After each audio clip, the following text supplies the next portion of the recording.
Welcome to Drill Down Earnings. We have quarterly results out from AMZN.com. This is the business story behind one stock on the move. I'm Cory Johnson, Chief Market Strategist for Epistrophy Capital Research. We cover the 50 most important companies in technology, and certainly AMZN.com is one of those companies. Q1 earnings better than Wall Street expected. Overall, $155.7 billion in revenues, profits of $17.1 billion. But this is the business story behind the stock on the move. This is not just a miss or a beat number. 9% growth is a slowing rate of growth below double digits for the first time, really since just after the pandemic, but still a very big quarter, a very big first quarter for this company. And all kinds of initiatives throughout the company. Their earnings release is always a hilarious sort of laundry list of new initiatives and old initiatives and some things we'll never hear about again. But when we look deeper into this business, the most important thing probably is what's happening with Amazon Web Services. That is driving the profitability of this company that was famously never profitable, right? They were always running right at about break even just to keep growing this thing, to use their cash flow from customers to pay on the instant when they deliver more slowly than that to grow this into a giant business. Well, now we can see that under Andy Jassy, since Jeff Bezos has stepped up to being chairman and Andy Jassy is CEO, they're running both Amazon Web Services and the rest of the business towards profitability. And we saw 11% net margins for this company. The other really interesting thing here is Amazon Web Services. So yes, it's most of the profitability, and we'll get to that.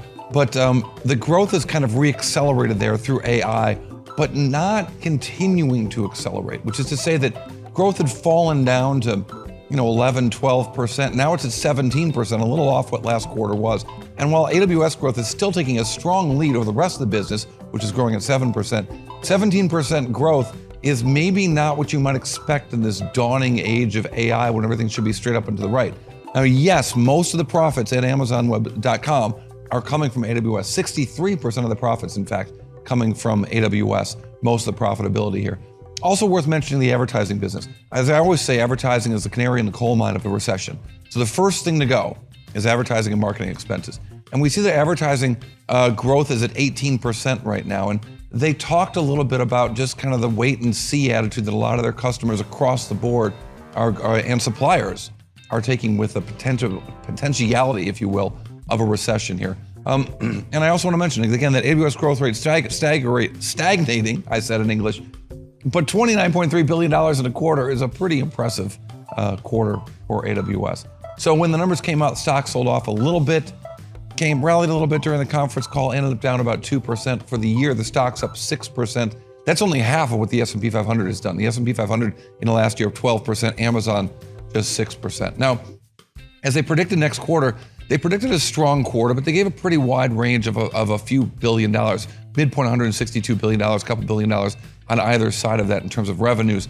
Profits of 13 to 17 or call it $18 billion. Again, a pretty wide range right now.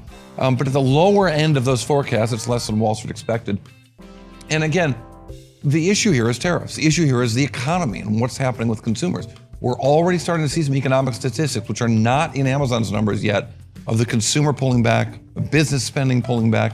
So the erratic trade policies coming out of the White House, 145% tariff on China, then a pause in tariffs and resumptions in tariffs, and then questions of are there any negotiations actually happening right now out of the White House, and what might that look like over time? That's caused some real business uncertainty for Amazon as big Amazon, if you will, as well as the sellers inside of Amazon. Here's what CEO Andy Jassy had to say about what they are doing, how they are moving some inventory, and how their third-party sellers are moving inventory in the United States in advance of potential tariffs. But, well, tariffs, here's what he had to say. Hard to tell what's going to happen with tariffs right now. It's hard to tell where they're going to settle and when they're going to settle. And so a lot of what we're thinking about short and medium term actually turns out to be what we think about long term too, which is how do we actually have the broadest possible selection for customers at the lowest possible prices. And there's maybe never been a more important time in recent memory than trying to keep prices low, which we're heads down, pretty maniacally focused on, and then get things to people quickly and take care of customers. And that is the heart of what we're doing. And you can see different initiatives that we've taken within those priorities. We've done some forward buys of inventory in where we're the first-party seller. Our third-party sellers have pulled forward a number of items so that they have inventory here as well. And those are all, we're encouraging that because we're trying to keep prices as low as possible for customers. So interesting that they're taking in inventory now or more towards the end of the quarter to try to beat these tariffs. But, their other interesting take, which he went on to, and it was kind of a meandering quote that I'm not going to torture you with, but basic idea that some sellers might want to gain market share and not charge their customers what the tariffs are costing them.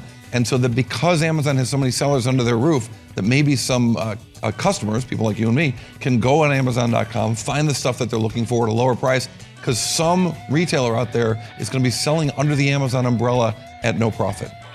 Believe that when I see it. All right, what's it all mean? What's your big drill and earnings takeaway? And what's the one number that tells you a whole lot? Well, I've got that.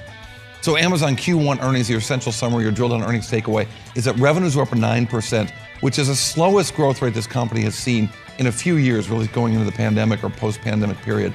And while the company is very profitable, 63% of that profitability comes from AWS, and the AWS growth is stagnating, down to 17%. 17% is big on a very big business, but it's not as big as it was previously. And thanks for checking out Drill Down Earnings. I'm Cory Johnson.